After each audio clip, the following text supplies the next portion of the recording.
Welcome back, people. There's another episode of Armchair Pundits. It's been a busy weekend of football once again. Leon's team winning 3-1, my team drawing 2-2 with Man United, and Man City winning, was it 4-2? And then I think it was Arsenal, in the end, yeah. dispatching Brighton with ease, 3-0. But we will start with the game today, the game of the weekend, Liverpool, Man United versus Liverpool. I've put out my post-match review, so people have heard from me. So we'll start with what you thought of the game, and then obviously I will say my bit as well. But we'll start with what you. Obviously, people have heard me talk for 10 minutes already. Hopefully you've all heard me Yeah. talk for 10 minutes already. But yeah, Yeah, go hopefully you on. tuned in to James's reaction to the disappointing result. But it's another one of those games for Liverpool, man. We've said it before, and you've said it on many occasions, that you are concerned with the amount of chances that you miss. But I think in particular today, and you mentioned it in the chat, and they actually mentioned it on Match of the Day as well, about the number of overloads you guys had. You had so many opportunities to make good decisions in the final third. And I think you said you don't know what they're doing in training. When you're going into games and it's situational football, you can't replicate that in training. But what these guys are not doing is making a sensible choice. Like there's always going to be a player free to take a shot, and there's times where people are holding on to the ball too long, or they're waiting for the defender to do something, which makes them make a decision. Whereas they're not forcing the defender to have to make a decision, and ended up making the wrong pass or playing it to someone too late when when there's an opportunity for them to be closed down. So I think Liverpool will be extremely disappointed. They had a number of chances to put their game to bed. They went in the lead again. And then Quansah, obviously young player, making that sort of pass almost blind, which ended up with Bruno coming onto it and, hitting a great strike from 40, 50 yards, whatever it was. You can't really, it's another mistake, which is the same reason why you lost you lost in the FA Cup match. So in these title races, those are the key moments which you don't want to happen. And especially in a game like this, Man United are going to dig deep. They done what they had to do to get the draw, but Liverpool will definitely see it as an opportunity lost. And even Klopp after the game saying, if Man United play the same way, Arsenal are going to beat them. Obviously, he's playing a little bit of mind games there, but honestly, Liverpool will see this as 2 points dropped, and Man United can see themselves fortunate to come away with a draw, really. And didn't they draw at Anfield as well? Yeah, no, at Anfield. We Yeah, had so it's two draws. record-breaking XG at Anfield. Yeah, and I swear your XG was over 3.5 Yeah, or something today as well. yep. So it's crazy, man. It's crazy. But yeah, I can understand why you'd be extremely disappointed. And you've now given Arsenal pole position, really, in the race for the title. 100%. Listen, we started off a bit shaky. It was like, why are we, same as the FA Cup game, why are we giving Man United so much hope? They weren't doing anything with it, but they had decent possession to start the game. And it just seemed like we weren't on it. And then they woke up. Then we score, and you think, okay, you know what? Yes, we've scored. We're normally a better second half team anyway, so we've scored. Let's just put our foot down. And just chance after chance after chance. Wrong decision after wrong decision. I just don't understand it, man. I find it really frustrating because, as I've showed in my own post match reaction, against the top six, we are bottom. We've won one game out of the 8 games now. Won one game out of the 8 games, and it's just not good enough. We've turned this season into flat track bullies, and I never would have thought that would be us. Because last season our problem was we kept dropping points against relegating threatened teams and teams coming up from the Championship. That's where we were falling down, and we've rectified that now. And where we were strong before, where we were always getting decent points and wins at home against the top boys, we're not doing that at the moment. We've played everyone apart from you guys at home, and we haven't beaten any of them. Our one win is Aston Villa. And today, going back to today's game, I just can't see how we get 28 shots, 15 in the first half. Man United have no shots at half time. And we come out of that game with us having to rescue a point. That shouldn't happen. Like, it's just, for me, it's unacceptable. Because, as you said yourself, we've now handed the initiative to Arsenal because they've got, I think, a 9 goal or 11 goal difference over us. So it's basically an extra point. And a lot of people are saying, there's going to be so many twists and turns. Listen, 2024, Arsenal have won every Premier League game apart from Man City, beating us in the process. Man City have won every... Exactly. I'm sorry. Yeah, sorry, against and then Man City. Man City have won every game apart from us and Arsenal. So I'm not sure why they're unbeaten in 2024. Yeah, and what about you guys? Because your record isn't bad. It's just you look we've lost to Arsenal in 2024. You look, but did you lose to Arsenal this year or was it last? We lost to Arsenal in 2023. In 2024. Apart from that, we've won all other games, and we drew. Oh yeah, obviously like January or something, wasn't it? Yeah, we drew with Man City, and today we've lost. So going by that, is there really going to be that many twists and turns going forward? From the other, from me, we've got more away games than home games, which is my worry. You're basically relying on Villa and Spurs to do you a favour, but both teams are unreliable. Yeah. So boy, it's going to be interesting to see how that plays out because the way that Man City and Arsenal are in terms of their form. I mean, Man City's football hasn't been amazing, but De Bruyne, them having the opportunity to rest players like De Bruyne and Haaland and Foden in midweek, and Foden after getting a hat-trick, exactly. Man got rested. Like you can see that Guardiola is doing a little bit of preservation because he knows that those key guys, they need them for this run in and they can't afford to lose them in Champions League or in the league. So it's been clever, but Arsenal were just in full flow. I mean, they dispatched Brighton yesterday. I know we were supposed to be talking about, the derby, we'll come back the derby, to but the rivalry. But yeah, it's just I don't see that many twists and turns either. No. It's gonna boil down to maybe 1 or 2 games. I'm hoping on you guys, if I'm honest, you guys drawing with them. It's at your ground, and hopefully you can get a draw. Because I look at the way we're playing right now. Big chances today, 7 big chances. We missed 5. How are you gonna get? You don't often get 7 away from home. You're getting 7 big chances. You don't see that. That's not normal. 28 shots. So we've had 28 shots, 7 on target. They've had 9 shots, 5 on target. That just tells you that we're not doing the right things. And like you said, with the overloads, poor decision making. So it's extremely disappointing for me. Credit, I don't know. You can credit Man United because once again they stuck in. They stuck in and they took their chances when they came. Maino's goal, fantastic strike. Oh, it was brilliant. It was a brilliant goal. Composure and quality finish. He had 15 passes the whole game and he still had the composure to score like that. He's hardly touched the ball and he still has the wherewithal to finish like that. So you give him credit. Alexis was good. I can't deny Alexis was good. I feel sorry for Quansah. He's not the only one to make that kind of mistake, but it's the kind of mistake that I said in my WhatsApp group, if we don't win the league, that's going to be a Steven Gerrard moment. Obviously, he's not as big as Steven Gerrard, but it'll be classed as if we finish second. Yeah.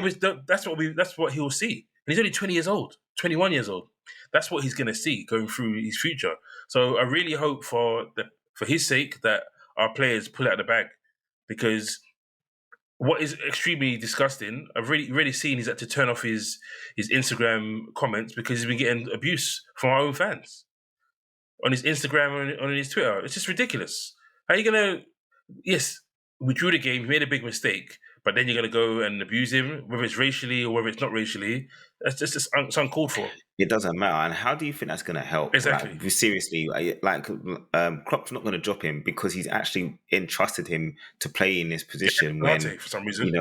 Yeah, exactly, which she could have done. But for me, It doesn't make sense. He's a young player. He's learning his trade. He's going to learn from it. And he had played very well. He played very well in the running that all the running games that he's had this season. So for him to, he's made an error here. It's happened, but it's also a fantastic finish from Bruno. And most players are not hitting that first time, but Bruno is that kind of guy. Yeah. So it was instinctive and it was a great finish. He was unlucky. If Bruno decides to try and run it, which he knows he's going to be up against Van Dijk, he's not going to win that battle. So he hits it, and it's a brilliant strike. So fair play to Man United for getting a draw. But yeah, for you guys, it's definitely 2 points dropped without question. We've got a big problem going forward because when we played Arsenal and we lost that game, we had a better goal difference than Arsenal. We had the best defense in the league, I think by 1 goal or 2 goals, and that has flipped round. I can't see us. We've got 7 games left. I can't even see us keeping 3 clean sheets. And the structure, something's gone wrong with the structure of the team where we're no longer protecting anymore. First half of the season, we're protecting the goalkeeper. Now we're not. And teams, listen, every game, I'm expecting a big chance against us. And it happens every single game. So your defense hasn't been settled though this year. Let's be honest. It hasn't been from the beginning though. Settled back line. And first half of the season, it wasn't settled, but we were still getting the clean sheets and stuff like that. It was still coming. Yeah, obviously, after a while, that might go amiss. But I think there must have been an injury because myself and a few other Liverpool fans in my WhatsApp group were like, when we saw the team sheet, we're like, why is Konate not playing? Like, I think it's a different. Aside from the mistake, I think it's a different game if Konate starts with Van Dijk. He's a better centre back. I'm also wondering why Gomez doesn't start ahead of Quansah. Gomez is still a better centre back than Quansah, but it seems like Klopp has now put Quansah ahead of him because Gomez is now probably seen as a fullback. They're questions that have to be asked on Klopp today because I think Quansah's had a very good season. And it's not a case of, we lost because of Quansah. But for me, we had 2 other options on the bench that should have started ahead of Quansah today. And we could have had a different outcome if those decisions had been made. But anyway, that's enough. I've had enough of talking about this. We'll talk about your game. You guys won 3-1. You were there. Yeah. How did it feel? Was it nervy?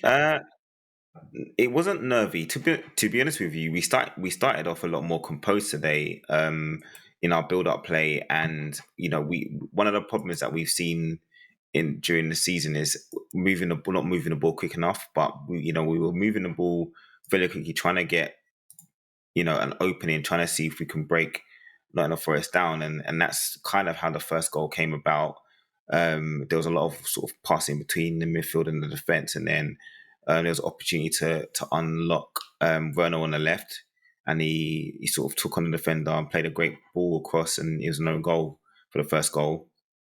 And then from there, you thought, maybe we'll go on and maybe get another one. But no, in Tottenham, typical Tottenham style, we conceded, and it was actually a really good goal. And it's a similar goal to many teams have pretty much scored against us this year, where you've got either a fullback or a winger who's got the ball wide, and either a midfielder or that fullback has then run on the inside in between the centre back and the fullback, and no one's tracked the runner. Ended up getting free, ball across the box, and it ended up falling to Chris Wood, who dispatched it pretty well, to be honest with you. So wasn't great. From then on, I think Nottingham Forest started to play really, really good football, to be honest with you. They've got a really good front. I'll say really good. They've got a decent front four, especially with Gibbs White, Alanga, and Hudson-Odoi, and Chris Wood. Fair play to him. He's been very hit and miss in his Premier League career, but under Nuno, he's actually done quite well. I think he's got 9 goals or something like that under Nuno. So got to give him credit where credit's due. So they started off well, got to half time, and we sort of was a bit worried about how we were going to come out. So ended up coming about a bit patient, made a couple of changes. Basuma and Sarr came off. They really started poorly, to be honest with you. Basuma's not been the same since the start of the season, and he hasn't really found form again. With the African Nations Cup, I think he got malaria or something, and it's affected him because he's definitely not been the same. Sarr, just I don't know, maybe just a little bit leggy. His balance is a little bit off sometimes with him, but he's one of those guys that he covers a lot of the pitch. But yeah, they just both didn't really start well. So we brought on Højbjerg and Bentancur, and we looked a lot better in midfield, controlling the ball, controlling the tempo, and ended up getting a brilliant goal by Van der Ven. Struck it pretty much as hard as you can, close to the top corner. Keeper didn't move. Keeper did not move. And then the second goal, or the third goal, I should say, came from Porro, which was another cross again. A cross from Werner was headed along by Bentancur, and it's a great strike with the outside of his foot, Porro into the net. So 3 points. We'll take it, man. We needed it. We're now in fourth. I know Ange Postecoglou keeps saying, fourth. We're not trying to get fourth. That's not our big goal. But he deep down knows that the position that we're in, we have to capitalize on where we are. Like at the start of the season, a lot of fans wouldn't have said that, we'd be challenging for fourth. I, for one, thought we were going to be looking at seventh or eighth because of the changes and the transition. But the fact that we have put ourselves in this position now where we can actually get fourth and obviously stay, we're not gonna challenge for the title, but we're gonna have a say, or we can have a say in how that title is, where that title goes, because we've got to play all three of you challengers before the end of the season. Back to back. I think, before the season, yeah, back exactly. Well, this is what you got to do, though, bro. Because other teams have had, you guys had a stretch of tough games. Arsenal had a stretch of tough games. Man City's had it.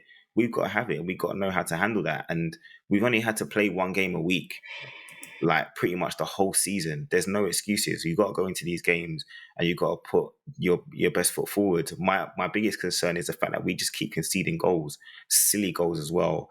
You can't do that against the top side, and that does concern me. I wouldn't be surprised if all of those games against the big teams are high scoring affairs, because we're just not good at dealing with defense. We've actually got good individuals in our back line as defenders, but I think collectively as a team, we're still trying to figure it out, because, as I said, we don't do well at tracking runs, especially from midfielders of the opposition team, and we also don't mark very well from what I can see as set pieces. Because I would have thought with Sarr and Basuma in centre midfield, you would do well tracking. Because, like you said... But that's the thing, right? Go on. Like, Andrew's obviously, he said this thing about, being offensive and looking at playing on the front foot. But when we lose it, the reaction to losing it is not good enough. And we've seen how other teams do it. Like when Man City lose the ball, or when Arsenal lose the ball, they somehow manage to get 6 or 7 players back in position quickly. So like, even to the point where if they seem like there's a 2-on-2 or whatever, the two defenders or whatever that are trying to deal with the situation have held up the attackers so much that the midfielders have a chance to get back. Whereas with us, we don't engage enough. So it feels like all we're doing is not chasing our own tails. We're chasing down the ball, but we don't actually look like we're going to stop the attack. So it always seems like when we're dealing with a transition in defense, we always look like we could concede, and more often than not, we are in certain situations. And we, as I said, we could have easily gone 2-1 down or 3-1 down today, because we just weren't good at tracking runners. So we'll take it, man. 3 points, fourth, and we move on to next week. We've got a tough game away at Newcastle, 12:30 kickoff, and St James's Park is not exactly a happy hunting ground for us. So going to be interesting to see how we deal with that. Yeah, it was good. From what I saw, it was a good performance. Nottingham Forest can take a lot from that, because they played well in spells. And looking at the table, they're obviously after their -4, they're only out of the relegation on goal difference from Luton. So it's going to take a lot for them to catch up, I think. But they've got players to do it, and you guys now, I guess, fourth place is in your hands because you've got a game in hand, right? On Aston Villa, Yeah, we've got a game in hand. level It's points and better against goal Chelsea difference. away. Yeah, so So yeah, it's not the best. It's not tough the best one, one. but But by the end Chelsea of the are day, really bad at the moment. you've got to win these games. Yeah, but they'll be well up for this game, man. It's That's true, how true. Chelsea are. It's like me saying Man United We've are really seen bad at it the moment. In all exactly. honesty, No matter what, Chelsea, West Ham, they're just always, no matter how bad they seem, always up for it. So we'll see, man. We'll see. okay, we'll move on to Arsenal. Dispatched Brighton like Absolutely comprehensively dispatched.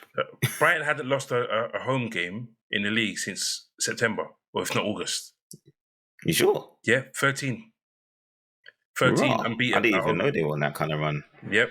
Because Brighton have these odd like games against. They will lose to a random team at home, like they did Everton last season. I Yeah. didn't think they were on such It's a strong their away home form. stretch. So looking at Brighton here, they've played 15 games at home, 7 wins, 6 draws, 2 losses. Obviously, that second Okay, loss was yesterday. so there's a lot of draws, and I Yeah, bet a 6 lot of draws. those draws That's what it against is. teams that they should be beating. Yeah. I think sometimes you see the draws and they feel like losses. So you think the record's not as good as it should be. But yeah, their home record was quite decent. That technically, in terms of wins and losses, Liverpool, Man City are unbeaten. Arsenal have lost 1 and they've lost 2. But yeah, Boy, Arsenal away from home. I think they've now gone 5 games consecutive without conceding a goal away from home. I've said it before. Their defensive structure that Arteta has set out is just remarkable. Teams are just not getting. It's not even that they're not getting a chance to not scoring goals. They're not getting shots off. this is what I was saying earlier, bro. When about dealing with transitions, and they highlighted it yesterday about how quickly they get midfielders back, not just the defenders dealing with situations. The midfielders get back and make it difficult for teams to, make a decision that creates a chance. But as you say, it's even this season, you can see no matter who they've put in, they still seem to be okay. Like Keel was had to play left back at times. They've had Tomiyashi play left back. They've had Zinchenko play left back. They've had like Ben White, Gabriel, and Saliba have been the mainstays, obviously, because they're straight first choice, and they haven't really got a super nailed down left back position or player to nail that position down. But no matter who's played with them, they just still look really, really, really, really good. And I think it's partly because of how hard they work when they don't have the ball. Do you think it's strange that when they're doing this, obviously these predicted who's going to win the Premier League is generally a load of nonsense, but Arsenal have the best defense in the league, the best attack in the league, the best record in 2024 in the league, but yet Man City are favourites to win the league. We're second favourites and they're third favourites. You know why? Yeah, because of the experience. I know why Man City are favourites. That's what it's based on, and they also base it on how they've done against the teams, the fixtures that they have. I think they've done it based on how they've done in the past in those fixtures. So I think that's factored in as well, because we know that there's certain like teams have bogey teams, but like Man City have always been strong towards the end of the season. Like you can't remember a time where Man City have just flopped, like unless they've just not been in the title hunt, which was the season when you guys won it. So realistically, they've got the pedigree, whereas you know that Arsenal are capable of dropping points in the past. But the way they're playing doesn't suggest that they're going to do that, because, as you said, they've dispatched teams who you would have thought may have given them a problem, and they've just dealt with them handedly. So, yeah, it is based on history, I think, and the fact that your fixtures, from a difficulty perspective, was the easiest of the 3. But you've got more away games. Yeah, but against weaker teams in comparison to the others. Because your 2 hard games, you got what? Aston Villa left. Yeah, left. Anyway, back to Arsenal. Odegaard, another fantastic performance from him. Rice again, but Havertz is the one. Beginning of the season, criticism galore, and it's the same thing as always. All because you cost a certain amount of money, you have to hit the ground running. You have to score 5 in your first 5. You got to be this, you got to be that. And Arteta said it from the beginning. Give him time. I know what I've bought, and I know what I'm doing, and he will come good. And at the moment, he just is contributing game after game. If he's not scoring, he's assisting.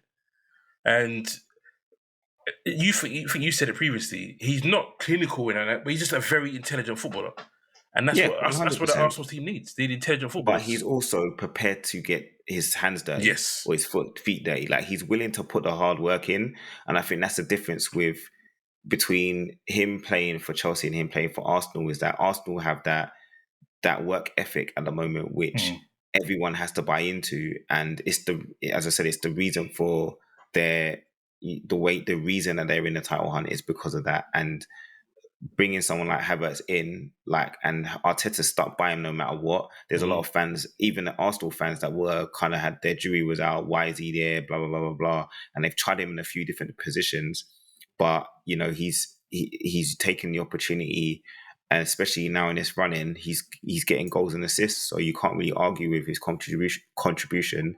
And that's the Arsenal's thing, man. They expect contributions from all areas of the field. No one is exempt, and that's what they've done. I think it was weird. He was never a number 8, so I think it was weird when they tried him as the 8 for so long. He's a false 9, and I know Gabriel Jesus is a good false 9, but the physicality that they have in difference and the link-up play, Havertz's link-up play is better than his, and Jesus is fine playing off the left. Because he's been wide for Man City. Obviously, he came in to be the number 9. But unfortunately, the team is playing better with Havertz through the middle. So hopefully, I say it's a long may they not continue. But even Saka gets an assist. And so gets a goal. It's from a penalty. It's just like, since he missed that penalty for England, it's been non-stop. He missed a crucial one against West Ham last year, didn't he? Yeah, that kind of cost him. That kind of cost him. But this season, he's been really good. So, Brighton, unfortunate, they came up against such a strong Arsenal team. But hopefully, the Champions League can be a hindrance to them. But we'll move on to the last game. Man City. It was a rocky start, really. They conceded early. It could have been finished by Mateta. Yeah. When I saw Mateta through, I was like, "This guy's not gonna score, is he?" When I see him hit the post and it went in, I was like, "Yo, fair play." I was shocked. But they scored too early. Yeah, like, Man 3 City minutes weren't even worried, bro. They weren't even worried. Like, after going in, it was just like, "Oh, here we go. All right, cool. We're just gonna." It's a death by 1,000 cuts. Yes, as I think Cyril used that term. They just pass you to death, and they make you have to concentrate. And then Kevin De Bruyne goes and does that. That goal was just sublime. It's just stupid. I think even his second one, it's a left foot volley on the run. Like, first time, bro. No backlift. Haaland seemed like he's a bit of a problem for them because he just doesn't seem the same guy that we saw last season. But like I said last season, it'll be interesting second season how people adapt to him. Now teams have got a real plan. They know what he's like, how they work him, and centre backs will work you out. And it's hard to say he's been worked out considering how many goals he's got, but he just doesn't look the same going forward. He's missing chances that he wasn't missing before. And I think that's the biggest difference to me, because he would have more, but his own XG. He last season he performed amazingly, but you just feel like there's gilt-edged chance that you've seen him have this year. You're like, ooh, I never expected the ball to go wide or over the bar or whatever. And I don't know whether that's the amount of pressure he puts on himself, but it's almost like there's been a lack of, I can't even call it composure, because even the way that he strikes the ball, he's composed. But I don't know, man, he's just shanked it or whatever. So his XG this season is 21. 86, and he's got 19 goals. Whereas last year he was above the XG. Mm. So, But I said to you, he wouldn't be able to match that no. last season, man. It's too much. The amount of goals was ridiculous. And as you said, defenders are going to have time to work him out. They know what to do. And I think because of the fact that City don't have the same threat level in wide areas, I think that's also had an effect on the team. And like Jack Grealish has just come back and he's starting to look like he's hitting a bit of form again. He Yesterday performed he did, really yeah. well. Yeah, yesterday he did. But you know, they haven't really had a consistent level of width in games. And Doku, you know, he's kind of fallen off a little bit. Like I think he had like what 4 assists or was it a hat trick? I can't I remember. think But it was something like that. ridiculous. He had like 4 or 5 goal involvements in one game, and he hasn't really done much. He looks good, like when you from the eye test when you look at him play, but his actual contributions to chances created and actual goals hasn't been great. So, you know, they suffered a little bit, but 4-2, man, you can't argue with that. And Kevin De Bruyne, Haaland getting on the goal or getting on the score sheet as well, resting Foden, resting Bernardo Silva. Like, you just feel like they've got enough in the locker to pull it out at the bag, even if they haven't performed to their same level. They're getting the results to the same level they normally do. So it's going to be crazy. Just so we go back to, so Haaland's expected goals last year was 28.59. He scored 36 goals. Exactly. But yeah. Stupid. Yeah. But he still scored 30-something goals this season, you know, in all competitions. It's a 19. So no, in all comps. Yeah, all comps. 30-something. Yeah, so 33 or something like that. So Premier League goals, he got 36 last year. He's on 19 at the moment. So he's not going to get the 36 realistically with the 7 games left. He's not going to get them. But yeah, man. We all said De Bruyne will wake up, and that might be in the game that he's woken up on. We'll see the next game where they stand. But man, it's just going to be a good running.